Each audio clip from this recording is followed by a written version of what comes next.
You're watching Beyond Markets. Welcome, I'm Esther Awuni. Many thanks for joining us. On today's show, we'll discuss how Nigeria compares with the rest of the world when it comes to the ease of paying taxes. You can join the conversation with the hashtag Beyond Markets, and you can follow my Twitter handle too, at Esther O. Awuni. Now, Nigeria's ranking on the Global Ease of Paying Taxes report was up 14 places to 157 out of 190 countries. Taiwo Oyedele, partner and head of tax regulation at PWC Nigeria, joins me now to discuss the reforms that drove Nigeria's ranking. Taiwo, thank you so much. It's a pleasure to have you on the show today. My pleasure as always. 14 places. Some might say that's a big deal. That's a leap. We can call that a leap to 157. So let's talk about those reforms that got us this score. Yeah, thank you very much. Actually, so that's a very good point. It is a big leap if you move 14 places.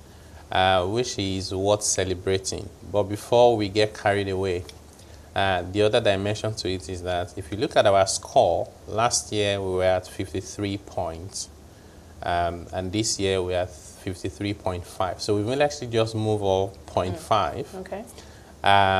But then we moved up, many places because we were at a cluster point where you have a number of countries. If you think about the best performing countries in Africa, like Rwanda, South Africa, Mauritius, they're at about 85. So if you're at 53, let's say percent, even though it's not percent, if you're at 53.5%, and even within Africa, people are at 85, it means that there's still a long way to go. But in terms of what we've done to make us achieve the progress we made, is been mostly around the use of technology. Because the ease of paying taxes itself is a benchmark of three factors. One is your total tax rate, i.e. put everything together that you pay on the profit you make. What percentage of your profit do you pay out to government? Number two is the number of payments you have to make. Of course, the more the number of payments, the more difficult the tax system. Number three is the time to comply. In other words, do I have to spend all my time just trying to do the right thing? Or can I just spend a few hours and I'll be okay? Again, the lower the number of hours, the better for the tax system. So this combination of factors are the things they use in ranking different countries. So for Nigeria, our total tax rate remained the same between last year and current year. The number of payments remained the same at about 48 between last year and this year. So the only thing that has improved is the time to comply. And how did it improve? Because the FRS in particular have been using technology, trying to introduce new way of paying, filing returns. And usually once you use technology, you cut off a lot of time. For example, I don't need to physically travel to the tax office. If going to the tax office was going to be 4 hours, but I can do it online, I just cut off 4 hours. So that is why our number of hours to comply has reduced, because the FRS has implemented the use of technology in paying taxes and in filing returns. Now, one thing I need to clarify is that is good for this report, but it's not good enough for the tax system. And what do I mean by that? In filling this survey, and we are involved as one of the people who complete this survey, as PWC and the World Bank. In filling that survey, you assume a medium-sized company, and then you say, is online filing available? And you say yes, and you fill it. But if you think about the uptake in Nigeria, more than 90% of taxpayers are not using it, which means that the experience of Nigerians and taxpayers is a little bit different from this survey, because if you go on the street and they tell you, well, I don't know what you're talking about, I still have to go to the tax office. So I would acknowledge and admit that it is progress we're making, but to make that really impactful, we need to ensure that issues to do with adoption, issues to do with challenges with the system, around infrastructure, around support, and all of that has to be dealt with very quickly, such that you have at least 90% of your taxpayers using the system and having this new experience. So if, if one were to go to the streets of Lagos and ask the typical business person, perhaps even a small business, they are the engine of the economy anyways, and the answer is no across, if the broad response is no, then I'm just thinking that perhaps that is still not a true reflection in terms, the score may not be a true reflection in terms of how effective we've been able to use technology, because if it's not impacting on those people, the bulk of the businesses, then I mean, we're not using it right. Yes, yeah, and you're very correct. Even, for those of us, take the Big Four accounting firm who deal with the largest taxpayers, even the uptake is very, very low. So you can imagine if large taxpayers are struggling to use the system, you would imagine for the MSMEs, they're probably not even using it at all. And here's the thing. One thing that cuts across in Nigeria, especially when you look at the public service and the government and how they do things, there's so much focus on efforts. We have created a website. We can now do online filing. We don't focus enough on outcome and impact. What you find in most countries where they've adopted technology for taxes, the tax authorities are required to report. Out of X million of taxpayers that I have, this percentage now file online rather than manual. I mean, I would imagine that would be a given. It's supposed to be a given, but in Nigeria it is not, unfortunately. Not only should you then report how many of your taxpayers are now using the new system, you also report how much that has reduced the time they needed to spend. So as a result of this, I have 80% of my taxpayers using the system. Instead of spending 5 hours, they now spend 30 minutes to do XYZ, which could be filing VAT and whatever it is. We haven't been focusing on that. And what that means is once government agencies just put in the efforts to create a platform, they move on to the next thing that they want to tick the next box without so much focus on whether really it's working. Technology is good, but if you don't do it well, you just might find yourself getting better at doing the wrong things. One of the issues that we find that cuts across is many taxpayers, especially the SMEs, say, well, when I do the online one and I'm dealing with the tax authority, they still ask me for the hard copy. So why do I have to do both? Let me just continue with the manual. With the old way. Because I'm thinking that, yes, even if it would appear that there is progress, like you said, making that effort and then just moving on to the next thing, it's just like a circle. They're going to get to a point where they come back to a major bottleneck, which they would then trace back to the fact that that technology that they used is not effective and not reducing the burden on both the regulator and the taxpayer itself. So what does this take us? Yeah. Because I would imagine that an FIRS will look at this and say, hey, I mean, we're doing something fantastic. So let's move into 2019 and continue on this same path. Is that what we can expect? Yeah, that's what we should expect. I don't know whether that's what is happening and whether it's happening at the scale that it should. If you focus on the outcome and impact, like I said, it helps you to answer so many questions. Because usually you'd expect that human beings are rational. And if I can take two options and one gives me a better outcome, every rational human being will take the better outcome. So if you have online filing and people are not using it, it must be something there that is pushing them back. And it's a combination of factors from training even the FRS officers themselves. So you go to a number of offices and they're asking you for hard copy when they have online system. So have they been trained? What's their KPI in terms of ensuring that they use the system and encourage their taxpayers to do the same thing? How about taxpayer awareness? The processes that you have to go through to register, to go online, to do filing, how easy is that system? How about infrastructure? How about support? Once you identify all these bottlenecks and difficulties and you start addressing them one by one, a lot of them will be within the control of the tax authorities.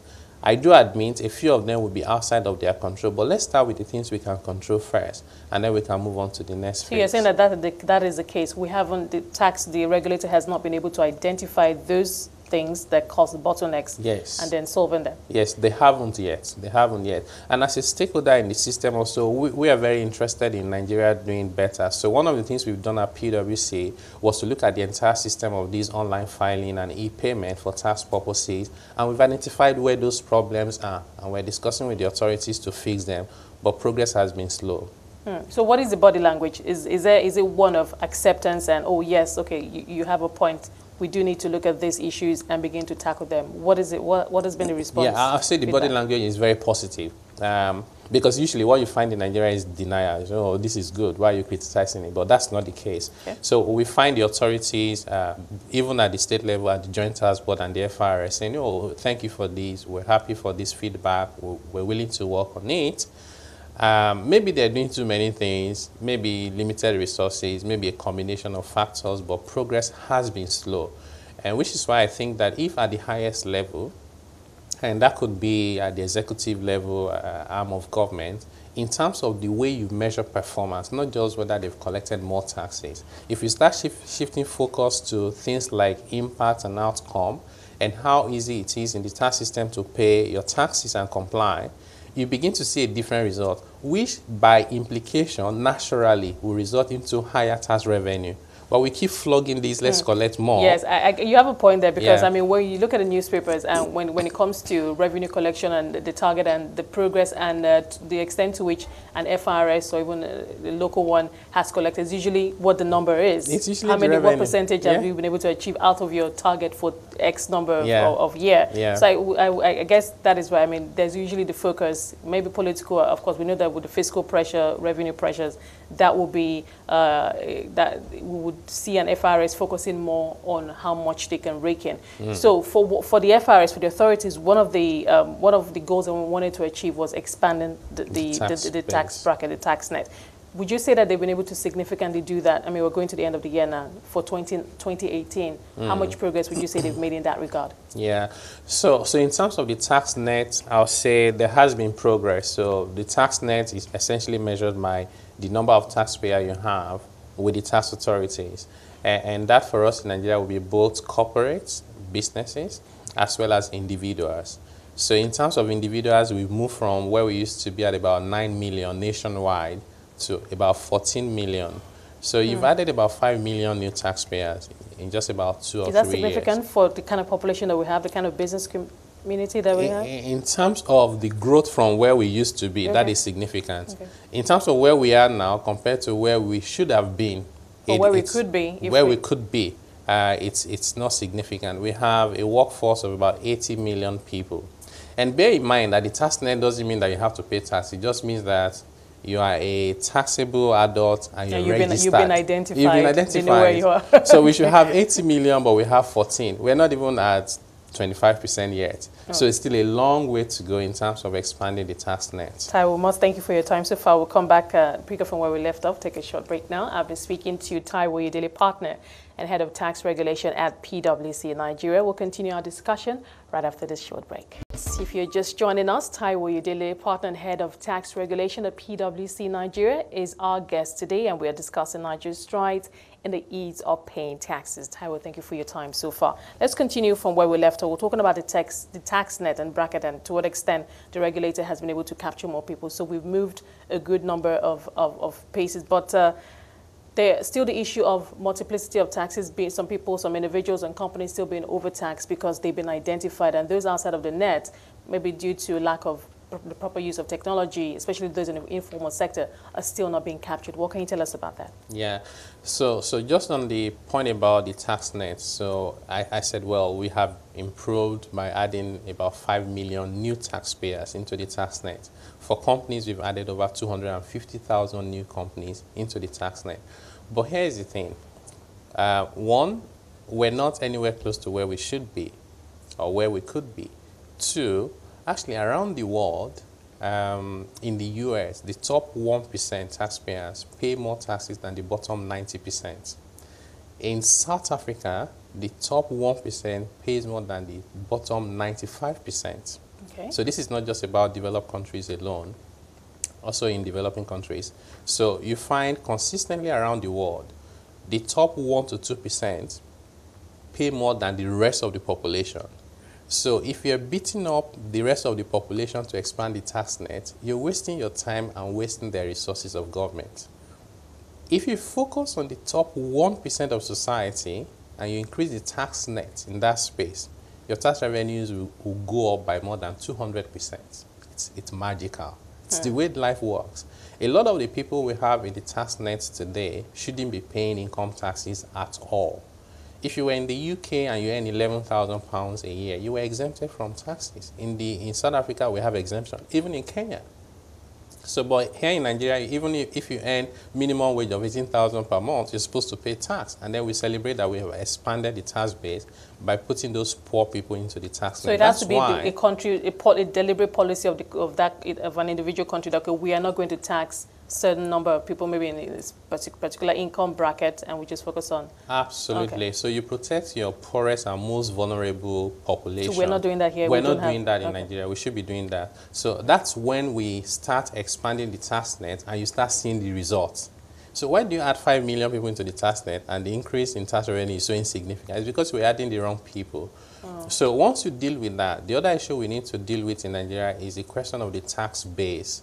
So we want more tax revenue, but every time we're eroding our tax base.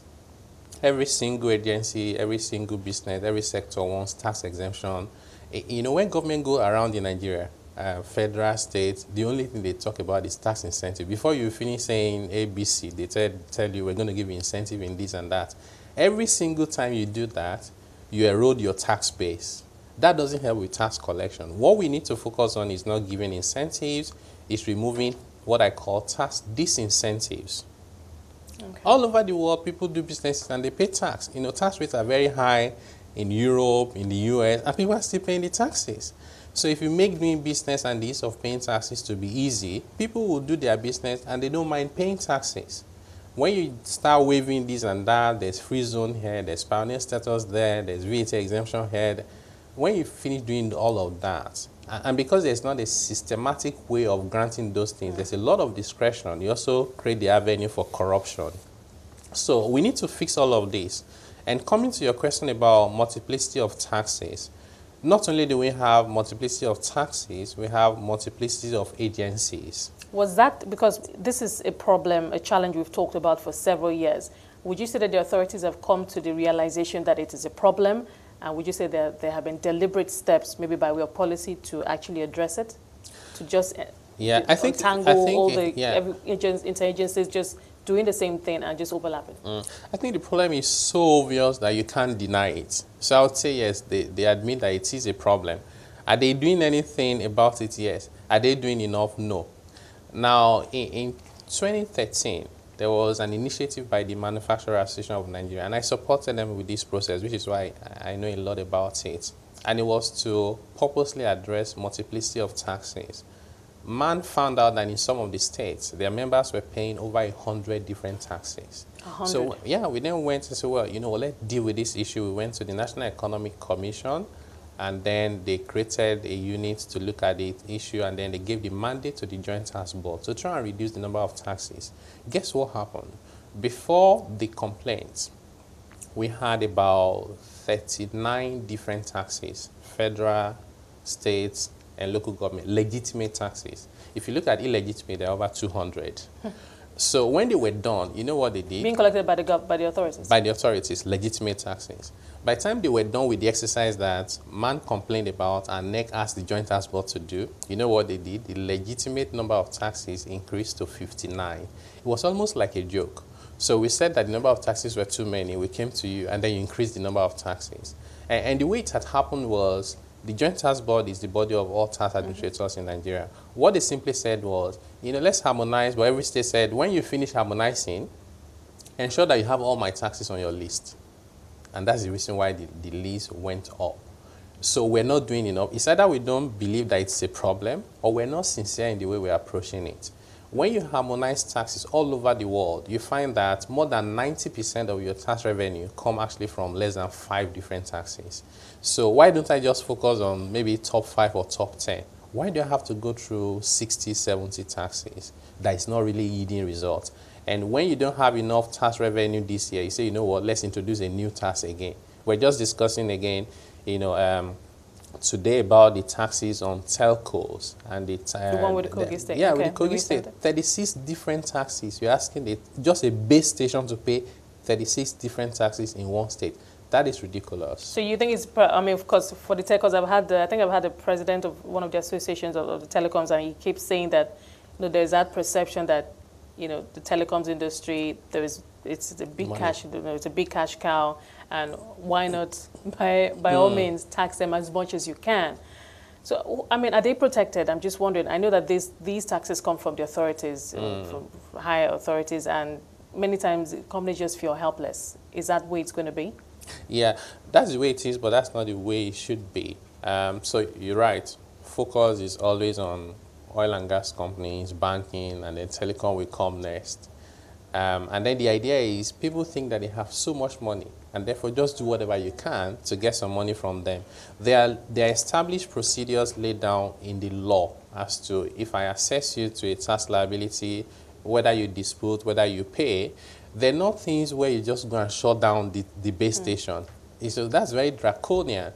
So you don't follow those processes, and what you then do is to harass and hold them to ransom because you know by doing that they're losing more revenue than the tax you want them to pay. Okay. So even when they don't agree, they're forced to pay. But you cannot run a country like that. When you have a lot of focus on taxing investment and production, it's always counterproductive. Your focus should be on taxing profit and consumption. What I would expect that government should do is they've got the biggest partner in telcos. Partner with telecommunication company, they have amazing data. They can tell you, you know, and I was saying to someone today that if I look at just the profile of phone calls, voice, and data, I can tell whether you're poor or rich. If on the average you're spending like 20,000 naira on phone, data and voice monthly, you cannot be poor. I'll just register you if you're not in the tax net, send you an SMS to see you've been registered, and here's your number. Oh, that's interesting. We need to be doing some of those things rather than just harassing taxpayers. I think it's not helping Nigeria. So at what point does a company say, you know what, I'm overtaxed? At what point and get the backing of the law and saying that, yes, indeed, you are overtaxed? Is that, can we draw a line, or the line's blurred? Yeah, it's a little bit difficult because businesses and individuals don't like to pay tax. So you find people always say that they're overtaxed. So it's actually for government to say, well, let's think about the interest of the nation and compare Nigeria with the rest of the world, countries we are competing with, both in Africa, and see where are they. That's the best benchmark you can set out for yourself. And then begin to harmonize the taxes. So if I wanted to pay a tax based on your telecommunication infrastructure, it should just be one tax. Just call it one name. The rate could be anything, but make it one. When you have so many taxes and you have so many agencies, like in Kogi State, there's a Ministry of Environment, there's Fiscal Planning, there's Environmental Protection Board, there's the Internal Revenue Service. It's crazy. So you also have the cost of collection is duplicated. Inefficiency is duplicated. Leakages in the system is duplicated. People are paying so much more, government is collecting so much less.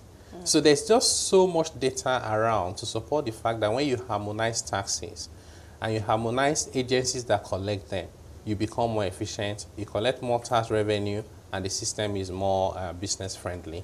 Interesting. Now, the report that PWC did in collaboration with the World Bank, I mean, was titled, one of the report titled How Technology is Impacting Tax Administration and Policy. So we know that going into the future, going forward, technology is going to play a big part in terms of how more making tax policies perhaps more coherent, more well understood, and just less complicated. Because when one looks, from all that you say, looking at the Nigerian tax system, even though there is the presence of a law, it still sounds so complicated.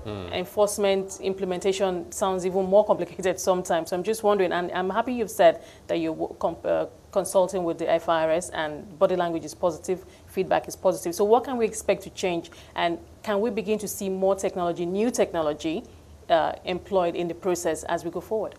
Yes, yes. And I think in a way, everybody, even public sector, private sector individuals, people tend to be talking about technology these days. If you go for almost any meeting, you find there's an agenda item there for technology. So can't run away from it. Yes. So Nigerian tax authorities at all levels are talking about technology. What is missing is how do you integrate? So I want to be a taxpayer who registers only once, and it shouldn't matter where I register. The system should see me as one taxpayer that is uniquely identified, and I can do all my businesses with government, with paying taxes at all levels with that unique identification. What you find now is you have duplications. FRS has their own system, there's Joint Tax Board, you come to Lagos State has their own system. So we need to first harmonize that. Number two, we need to identify what is wrong with the tax system and then use technology to enable the coherence that we're looking for, the simplicity we're looking for. Because we have seen around the world that sometimes tax authorities implement electronic system and it's even more complicated than the manual system. So this idea of once I use technology, my problem is solved is not true. Otherwise, you get better at doing the wrong things. So we need to do that. More importantly, we have a fantastic national tax policy, but policy is not what you say you do, it's what you actually do. So we must support with laws. I'm just hoping that things do change and fast. Taiwo, I must thank you for your time today and that insight. Thank you so much for being a part of the program today. I've been speaking to Taiwo Oyedele, partner and head of tax regulation at PWC Nigeria, looking at the ease of paying taxes in Nigeria. Well, that's it on Beyond Markets. Thank you so much for being a part of it. Remember, you can watch all previous episodes of the show on our website at cnbcafrica.com. You can also stay engaged with the hashtag Beyond Markets, and you can follow my Twitter handle too at Esther O. Awoni. From myself and the team, do have a great day.